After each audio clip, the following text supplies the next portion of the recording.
The chilling truth hit me not with a shouted word or a tear-soaked goodbye, but in a barren inbox. An email starkly devoid of a subject line, of any greeting, simply stated, "I hope one day you understand why I chose him." That was it. The final, silent period on a 4-year story, delivered not by her trembling voice, but by cold pixels from an address that once flooded my screen with emojis and private jokes. That message, sharper than any argument, arrived hours after she'd already boarded a flight to Arizona, bound for a new life with the man her family had meticulously selected. I'm Flynn Wallace, and no, I am absolutely not okay.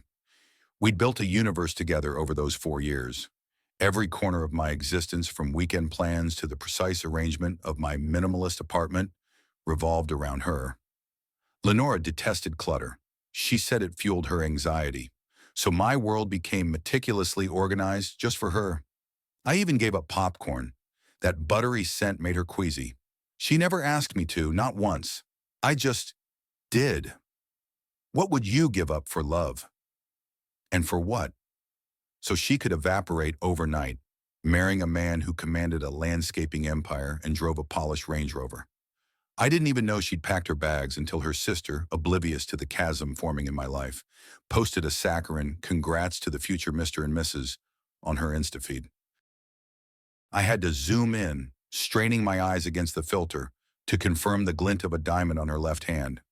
She'd scrubbed me from every digital sphere, every memory, but overlooked her sister's account. That's how I discovered my replacement, a pixelated filtered photo. Want to know what the deepest cut felt like? It wasn't the sting of betrayal, nor the deafening silence, nor even the crude realization that I'd been replaced. It was the crushing sensation that she'd upgraded me. That's how her family always viewed me, a charming, supportive, albeit temporary detour. Her father, a man whose gaze always seemed to skim past me, once quipped, "He has soft hands and small ambitions." Back then, I was pouring my soul into a quirky little audio startup. Nothing grand, but it was mine. Lenora herself used to declare I possessed a brilliant mind, prophesying I'd craft something world-altering. Then it seemed she simply changed her mind.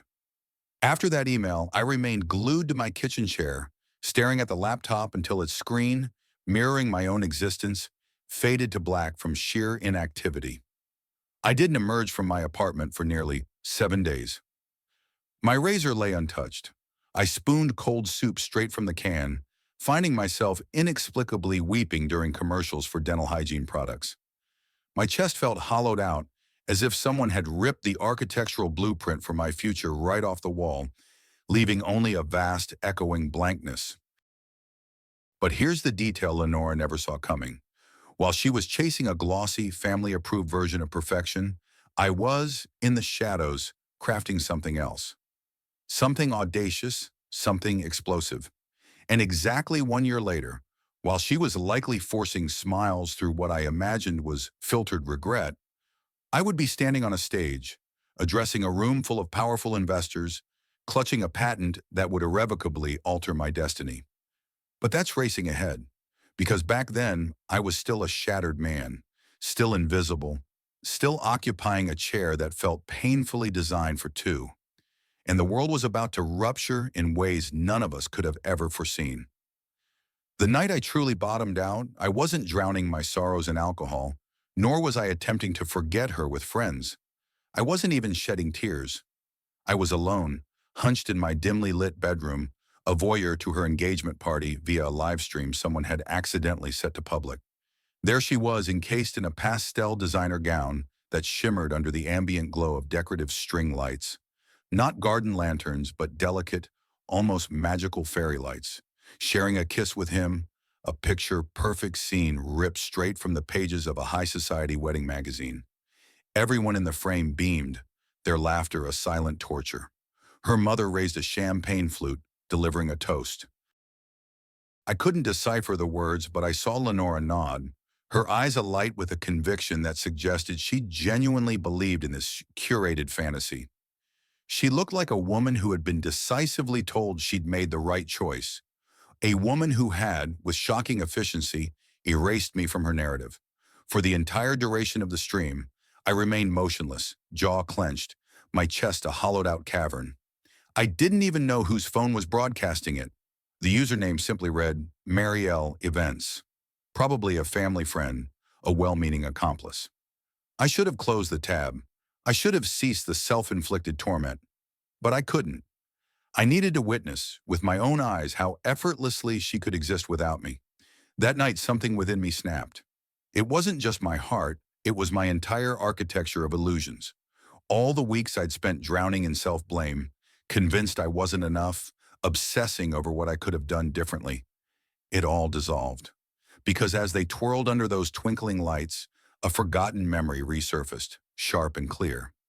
2 weeks before she walked away, I had pitched my advanced modular speaker system, a passion project meticulously birthed in my cramped garage, to a small, obscure audio tech firm.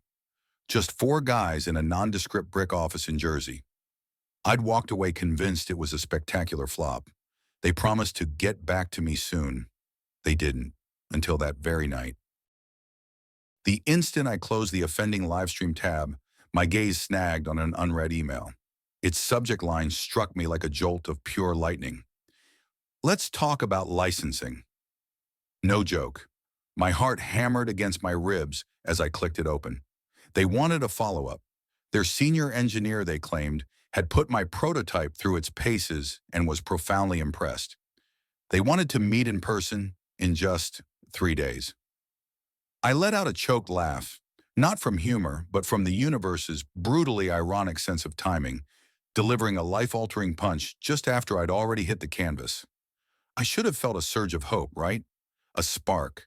Instead, I felt a chilling numbness, as if I no longer deserved the break, as if success itself would be utterly meaningless without her. But a tiny, insistent whisper echoed in the void. Go anyway. So for the first time in 10 days, I shaved. I retrieved the only blazer I own. The one she'd once playfully remarked made me look like I was about to deliver a TED Talk. It still held the faint, ghost-like scent of her perfume, which seemed to cling to everything she'd ever touched. I picked it up, put it down, picked it up again. Then a fierce resolve solidified. Don't give her this day, too. And with nothing but my prototype and a stomach churning with nerves, I boarded the train to Jersey. I couldn't have known then that this meeting would be the silent tremor, the first invisible crack in a frozen lake, before it dramatically fractured open. But before that seismic shift, something else was lurking, something I could never have possibly predicted. The morning of the meeting, I nearly abandoned the whole endeavor. For more 20 minutes, I stood before the mirror, scrutinizing my reflection, questioning if I projected the image of someone worthy of investment. The blazer, still faintly imbued with her lingering scent, felt like a relic from another life. Though months had passed since she departed, that faint fragrance clung stubbornly, a phantom limb. I picked up the jacket, laid it down, then picked it up again, finally murmuring, "This day isn't hers to claim." The office was modest, a second-story space nestled above a bustling pizzeria. Unassuming, yet the moment I crossed the threshold, a sensation I hadn't known in ages enveloped me. Possibility. These weren't the soulless corporate automatons in their crisp suits. These were true tech alchemists, scruffy, perpetually over-caffeinated, communicating in a shorthand of half-finished sentences about waveform isolation in modular circuits. And when I finally unveiled my prototype, launching into my meticulous explanation, I witnessed something profoundly rare, genuine interest. Not polite pity, not vacant nods, but raw, unadulterated curiosity. Their lead engineer, a brilliant but disheveled man named Tobias Toby Rourke, peppered me with a torrent of questions. Then he did something unprecedented. He turned to his team, his eyes alight, and declared, This could fundamentally redefine how indie audio setups are constructed." My chest constricted. I wasn't accustomed to being taken seriously.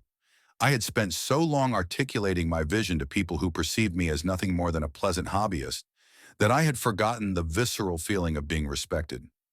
By the close of the meeting, they were asking if I'd be open to a licensing deal with a potential pathway to a full partnership. My voice embarrassingly cracked as I stammered a yes. I drifted out of the office in a daze, holding the door like it might crumble under my touch. I thought, perhaps this is it. Perhaps my story is finally about to pivot. But the universe, it seemed, had one final, brutal gut punch loaded just to ensure I didn't get too comfortable. That evening, seeking refuge from an apartment that still carried the ghost of her scent, I stopped at a quiet coffee shop to process the dizzying turn of events. As I scrolled aimlessly through my phone, a laugh cut through the ambient hum behind me. Sharp, achingly familiar. Too familiar. I turned. There she was, Lenora Davies, standing just a few feet away, clad in a sleek, new city chic ensemble that screamed expensive, yet somehow looked profoundly miserable. She didn't see me at first. Her attention was monopolized by her phone, into which she was attempting to force a bright, brittle smile, the kind of forced cheer you see during a desperate audition. Then I saw it. Her hand dropped for a fraction of a second, and her face, unguarded, utterly collapsed. She didn't know I was watching, but in that fleeting moment, her expression was a tableau of absolute emptiness. Then her eyes landed on me. Her face snapped from surprise to sheer panic, as if I were the last, most unwelcome apparition. I offered a slight nod, devoid of anger, just pure, unvarnished acknowledgement. She opened her mouth, perhaps to speak, but I simply rose and walked past her. I didn't want words. Not anymore. She'd expended her quota when she dispatched that subjectless email. What could she possibly say now? Congratulations. I didn't expect you to actually succeed. I stepped out into the crisp evening air, and for the first time in months, a painful yet profoundly powerful realization washed over me. I didn't need closure from her. I didn't need her validation. I had forged my own momentum now, my own future. And whatever regret she was currently choking on, that was hers and hers alone to carry. But that wasn't the last I would see her, and the next time, her practiced smile wouldn't be able to hold. I didn't respond immediately. I simply stared at the message on my screen as if it had teeth. It had been a full 2 weeks since our jarring, accidental encounter at that coffee shop, since her practiced smile had crumbled when she spotted me. I'd convinced myself that was the end of it, just a weird one-off run-in. But here she was again, her name, a name I'd meticulously purged from every contact list, quietly infiltrating my DMs as if nothing had ever happened. Hey, can we talk sometime? Just want to clear the air. That was it. No apology, no explanation, just a casual invitation. As if we'd merely bumped into each other at a grocery store, and she'd suddenly recalled leaving a sweater at my place 2 years ago. My heart hammered, my rational brain screamed, delete it. But my fingers hovered, suspended above the screen. I couldn't answer. Not yet. Instead, I plunged myself even deeper into the licensing deal. Toby and his team were no longer just talking. They were executing. We were assembling beta units, meticulously preparing for crucial demos, even fielding genuine interest from a budding music venue chain. For the first time in years, I wasn't merely dreaming. I was moving fast. But I'd be lying if I said Lenora's message didn't insinuate itself into my thoughts like creeping ivy. Every night, I'd wrestle with its vague intent. Clear the air. Why now? Had she seen the posts? One of Toby's engineers had tagged me in a celebratory tweet, and I had to admit it felt good. She'd likely seen it. She still had friends who followed me, at least before she'd whispered to them that I was too consumed by his little invention. I didn't reply, not for a week, but curiosity, an insidious serpent, has a way of cracking even the strongest resolve. So late one night, just past midnight, my fingers found their way to the keyboard. Sure, but I don't owe you anything. Her response landed in just 4 minutes. I know. Can we just meet somewhere? Not weird, just talk. Against every instinct, I agreed. I suggested a neutral territory, a bookstore cafe I used to frequent long before our world shattered. I chose it precisely because it held no history for us, nothing to trigger a ghost of her memory. I needed that antiseptic distance. When I arrived, she was already there. No engagement ring, No trace of a smile, just Lenora, looking thinner than I remembered and oddly older. Life had etched lines on her face in ways I hadn't expected. She started to stand, hesitated, then sank back into her chair, as if even she doubted the wisdom of this meeting. "I'm not here to derail your life," she began, her voice barely a whisper. I just, I couldn't carry it anymore." "Carry what?" I asked, my voice flat. She averted her gaze. "The lie." It took every ounce of my composure not to let out a bitter, sardonic laugh. Now she wanted to unburden herself. Now that her meticulously constructed castle was crumbling, she needed someone to help sort through the rubble. She unveiled a torrent of revelations I never anticipated. That Malachi Dunham, the golden boy her parents had so adored, had morphed into an emotionally distant, even controlling figure. He despised any mention of her past. He had, she confided, once scrolled through her phone while she slept. He'd systematically made her delete every photograph of me, even the innocuous ones where I was just a blurred presence in the background. Midway through her confession, she began to cry. Not a dramatic sob, but quiet, profound, exhausted tears. I didn't reach for her. I didn't offer a tissue. I simply listened, because somewhere deep within, I think I needed to hear her say it. Not for forgiveness, not for the illusion of rebuilding anything, but simply to understand. When she finally lifted her gaze to mine, she posed a single question. "Are you happy now?" I didn't answer because honestly, I wasn't sure. I was doing better. I was succeeding, yes, but happy, that felt like a word too vast, too monumental for the precarious ground I currently occupied. So I merely stated, "I'm moving forward." Then I rose, leaving her with her untouched tea, and walked out. But that wouldn't be the last message I'd received from her. And the next one, that would change absolutely everything. I hadn't heard from her in a week after that peculiar, emotionally charged rendezvous at the bookstore cafe. I assumed that was it, her version of closure, a final tearful monologue, and we'd both recede into our separate corners of the world. I didn't expect gratitude. I certainly didn't expect peace. I merely hoped she'd finally, truly fade from my life. But Lenora Davies, it seemed, didn't fade. She lingered. It was a Thursday evening. I was engrossed in a production timeline at home, elbow deep in data with Toby and our licensing team. We were meticulously finalizing a demo schedule for an upcoming tech conference in Austin. That's when the notification flashed. Her name again. A new message.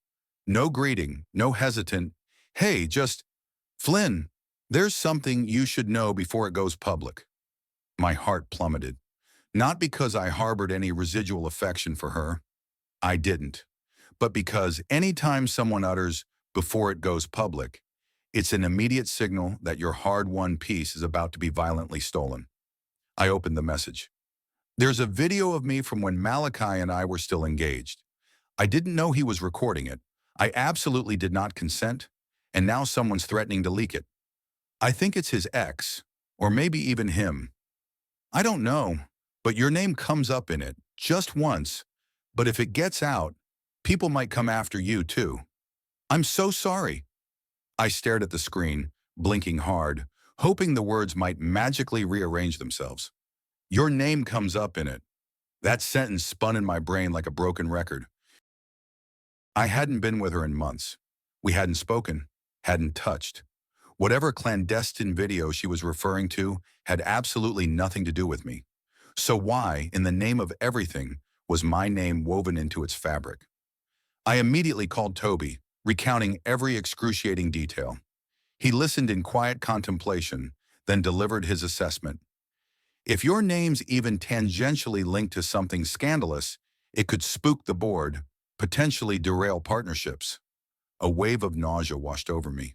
Not because I'd done anything wrong, but because I knew intimately how these narratives unfolded. Perception didn't care about truth, one blurry connection to a salacious headline, and everything I'd meticulously built could unravel before it even had a chance to bloom. I messaged her back, demanding specifics. What precisely was said? Why was my name uttered? Could she offer any proof? She replied with a voice note. Her voice, thin and cracking, explained that during the video, fueled by alcohol, she had, in a moment of raw vulnerability, brought up the guy she never should have left. She uttered my full name. She called me the only person who ever truly saw her. And Malachi, she recalled, had apparently freaked out, immediately ceased recording, and stormed out of the hotel room. The next day, she stumbled upon the video, saved on his laptop. She never deleted it, paralyzed by fear of provoking his anger. After their messy breakup, he left the laptop behind during a chaotic move. His vengeful ex-girlfriend somehow got her hands on it. Now that video was a weapon, and I, by sheer accident, was collateral damage. I sat in the dark for hours after that, my mind spiraling through every conceivable worst-case scenario. What if investors caught wind of it? What if Lenora, in some twisted bid for redemption, dragged me deeper into her inevitable public fallout? I wanted no part of it, but like it or not, I was entangled. And the moment that video surfaced, everything I'd been constructing, my name, my fledgling company, my fragile grip on forward momentum, would be cruelly thrust into a spotlight I never asked for. I needed to make a choice. Stay silent, cling to a desperate hope that it would simply blow over, or step forward, take control of the narrative. What I chose next surprised even me. Sleep became an impossible luxury. I obsessively refreshed news alerts, Reddit threads, obscure gossip blogs, anything that might offer a hint that the video had leaked. Nothing yet, but it felt like watching the sky turn an ominous black before a thunderstorm. You know it's coming. You just don't know precisely when it will strike. Lenora's voice from that maddening voice note replayed in my head. I said your name because I missed who I was with you. I didn't feel flattered. I felt suffocated. Her guilt had transformed into a ticking time bomb beneath my feet.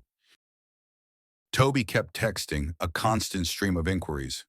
Do you have a plan? I had none. I had only panic, and those I knew were not interchangeable. The next morning, my phone vibrated so intensely it danced off my nightstand. An unfamiliar, no-caller ID number blinked. I almost let it go, but a primal gut instinct screamed, "Answer." It was a reporter. Somehow, miraculously, she already knew my name was involved. Her tone was vague, professional, yet her questions were surgical, cutting deep. Mr. Wallace, do you have any comment regarding a video reportedly circulating that references you directly? I froze. My mouth went desert dry. It hasn't surfaced yet, I managed to articulate, so there's nothing for me to comment on. But you are aware of its contents? She pressed. Only what I've been told off the record. She paused, a beat of professional contemplation. You might want to get ahead of this, Mr. Wallace. The woman involved, she's not exactly handling it quietly. I hung up, my stomach churning. That was it. The fuse had been lit. I opened my laptop and stared at a blank Google Doc for almost an hour, my mind a turbulent sea. Then I began to write. Not a defense, not a confession, but a stark, unvarnished truth. I explained my identity, the 4 years Lenora and I shared, her departure, and my absolute dissociation from her relationship with Malachi or the video in question. I detailed my business, my dedicated work, and the very real potential for this mess to harm individuals who had no connection to it. The engineers, the interns, the dreamers who had placed their faith in what we were building. I didn't post it immediately. I sent it to Toby first. He read it, then replied with one simple, profound sentence. It's honest, that's enough. The very next morning, it began. A minor entertainment blog published a blurry screenshot from the video. Just Lenora's tear-streaked face in a dim hotel room. The caption read, ex-fiancé of Malachi Dunham captured in emotional breakdown, referencing former boyfriend. My name was pixelated, blurred, but the internet's favorite pastime is decrypting such things. It took less than an hour for someone to post a clear screenshot from my LinkedIn profile under the unfolding thread. And just like that, I was trending. I published my statement, clean, factual, devoid of emotion. But it did little to quell the swarm. My DMs exploded. My inbox overflowed with interview requests. Some lauded me. Others accused me. One particularly venomous message sneered, Bet you're loving the free press. I wanted to scream until my lungs gave out. Then came the email from Malachi. No greeting, no overt threat, just this. She always talked about you, even when she was with me. Hope the attention's worth it. I slammed my laptop shut. I wanted it all to vanish, to rewind to a time before she'd re-entered my life. But Pandora's box, I discovered, doesn't come equipped with a close tab button. I was no longer merely Flynn Wallace, the guy with an innovative speaker startup. Now, I was a name embroiled in a scandal I never sought, but what none of them knew, what she didn't know, was that someone else had been quietly observing all of this unfold. And they were about to send me a message that would utterly flip everything on its head. The subject line was vague, almost suspiciously so. Opportunity in light of recent publicity. Initially, I dismissed it as another reporter, casting a wide net for a juicy soundbite. But when I clicked on the sender's address, my jaw locked. It was from a development manager at Ryle Audio Systems, a name I'd only ever seen emblazoned on high-end gear at trade shows I couldn't possibly afford to attend. A company that, 3 years ago, had ghosted my application without so much as a polite, "No thanks." Now they were reaching out. The email itself was concise, just 4 lines. "Hi, Flynn. We've been following your story. While unfortunate, it has undeniably drawn significant attention to your name and product. We would like to schedule a conversation regarding a potential collaboration. Please let us know your availability." I leaned back in my chair, blinking at the screen as if it had suffered a glitch. Ryle. The Ryle, the behemoth that dominated boutique speaker innovation, and they wanted to talk because of the scandal. I despised the ignoble genesis, the chaos that spawned this, but I knew intrinsically I couldn't ignore it. I immediately called Toby and forwarded him the email. His response was succinct. "Play it cool. We don't grovel, but we don't ignore gold either." We scheduled a virtual meeting for the following Tuesday. I barely exhaled during the interminable wait. Meanwhile, the scandal continued its slow burn. Lenora had retreated into silence again. Rumors swirled that she had left the city. Her engagement to Malachi was now officially, spectacularly over, according to a leaked RSVP cancellation from a wedding planner who apparently had zero chill. I wasn't surprised. What did surprise me was the remarkable speed with which public opinion began to pivot. Somehow, after I posted my measured statement, after I maintained my composure and refrained from taking cheap shots at either of them, people began to reframe the narrative. Instead of the hapless guy dragged into drama, I became the ex who handled a public humiliation with undeniable class. TikTok videos even began to feature my name as a meme for "the one that got away." Cringeworthy perhaps, but undeniably effective. Then Tuesday arrived. The Ryle call was sleek, efficient, and direct. They wasted no time. They wanted to explore co-developing a compact speaker line based on my modular technology. They even, to my internal amusement, christened it Flynn's Echo during the pitch. I didn't correct them, even though the name made me sound like a forgotten 2002 indie band. By the time we concluded the call, they were already drafting a preliminary term sheet: licensing, unprecedented exposure, substantial royalties, serious numbers that made my chest tighten and my knees feel like jelly. This wasn't merely a deal, this was legitimacy. And just like that, the narrative, once again, dramatically flipped.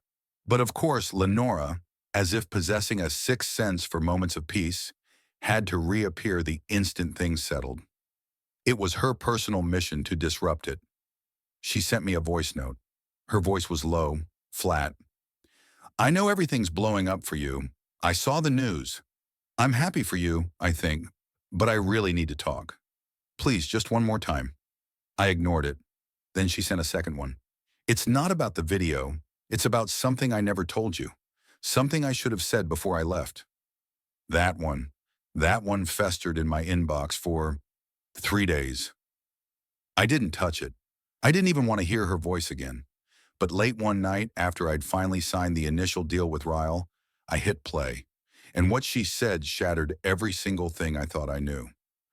I sat in the oppressive silence of my apartment for nearly an hour before my finger finally reluctantly hovered over the play button. I truly didn't want her voice echoing in my ears again, not after everything we'd endured. But curiosity, or perhaps the faint, lingering hope for true closure, ultimately won. Her voice, when it finally emerged from the speakers, was shaky, quiet, utterly transformed. This wasn't the Lenora who had once confidently dismissed my nascent dreams or smiled, poised and perfect, over the shards of my broken heart. This was someone stripped bare. "I need to say this, even if you never respond," she began, her voice barely a whisper. "I didn't leave because I stopped loving you. I left because I didn't believe I deserved you." She explained that the relentless pressure from her family wasn't just an external force, it had insidiously become internalized. She began to genuinely believe that I was simply too good, too kind, too real, and that eventually, inevitably, I would see what she saw in herself. A girl perpetually desperate for approval, a girl incapable of building anything truly substantial on her own, a girl too timid, too lacking in courage to wager her future on someone who hadn't yet made it. "I watched you believing in that speaker project," she confessed, her voice thick with regret. "And I panicked, not because I thought you'd fail, but because I knew deep down that you wouldn't. And I knew, with absolute certainty, that I wouldn't be able to keep up. So when my parents offered me a safety net, I grabbed it, and I lost you." I didn't cry. I didn't feel a triumphant surge of vindication. I just felt done. It was the quiet, definitive click of a door finally shutting behind me. I could, for the first time in years, truly breathe in a room that had long felt suffocating. I didn't respond to her voice note. I didn't need to, because in that singular moment, a profound realization washed over me. I'd stopped compulsively checking for her name in my notifications. I no longer needed her to explain herself.